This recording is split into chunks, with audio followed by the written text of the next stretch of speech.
Valentine's Day is coming up real soon, and what a great little way to just kind of express your feelings for somebody is with heart-shaped lollipops.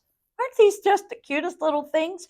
You could do so much with these. You could give them 30 days out. You could start giving them one every day with a little note of appreciation on them.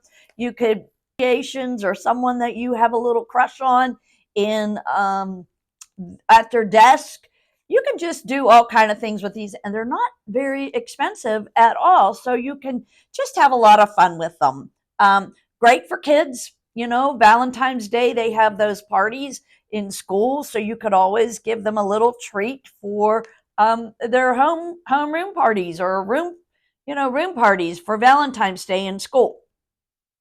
These are just a great little thing, just a little added appreciation, or just some way to show your affection. And that is just my honest opinion.